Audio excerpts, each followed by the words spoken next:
buenos días, bienvenidos a Reavivados por su palabra. Esta mañana nosotros vamos a revisar el libro de Romanos capítulo 7, ¿no? Saben que durante estos días nosotros hemos visto cómo la obra de salvación del Señor es posible para toda la humanidad y a través de su poderosa gracia y su poder transformador nosotros somos distintos.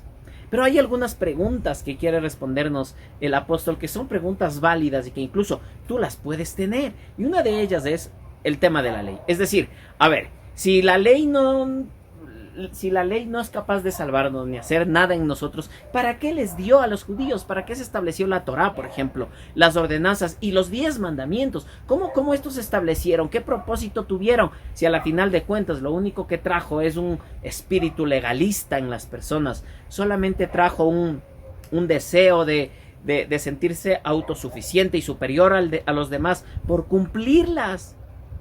Y entonces Pablo dice que entonces el mandamiento no sirve para nada, el mandamiento es malo. Y entonces él dice no, de ninguna manera, sino que los mandamientos y sobre todo los 10 mandamientos que Dios estableció son muy buenos, son beneficiosos para los seres humanos. Dios los estableció para que el ser humano pueda encontrar un poco más de tranquilidad y entender su voluntad. Y de ninguna manera contradicen la gracia del Señor, ni la gracia ha de anular los mandamientos de Dios. Y entonces Pablo entra en una lucha, que es la lucha de todos los cristianos en algún momento. Y qué bueno que estén estas cosas escritas en la palabra del Señor. Miren lo que dice el verso 22, dice, porque en lo íntimo de mi ser me deleito en la ley de Dios, pero me doy cuenta que en los miembros de mi cuerpo hay otra ley, que es la ley del pecado. Esta ley lucha contra la ley de mi mente y me tiene cautivo. Soy un pobre miserable. ¿Quién me librará de este cuerpo mortal? Pablo comienza a entender, y él sabe que en la teoría es muy fácil comprender esto, pero en la vida diaria hay una naturaleza que persiste en nosotros, que es la naturaleza de pecado, la que nos impulsa a rebelarnos contra Dios. Nosotros ayer habíamos hablado, ¿no?, de cómo en esta relación que tenemos con el Señor es como cuando uno se enamora de alguien. Pero eso no significa que a esa persona no le voy a fallar. En muchas ocasiones mi naturaleza me puede fallar,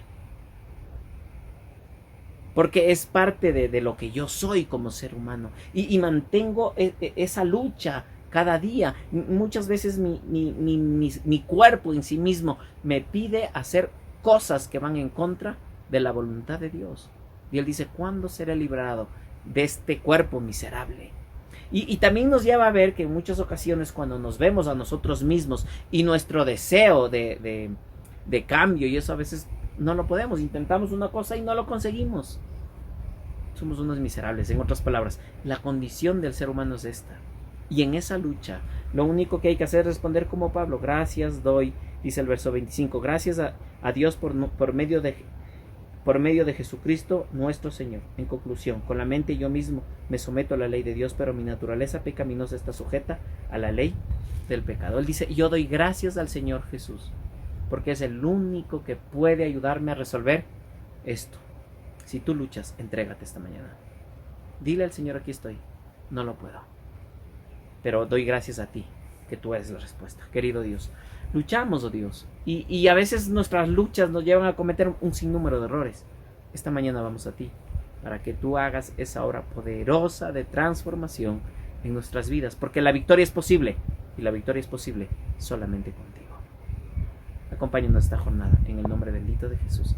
Amén. Que tengas un excelente día.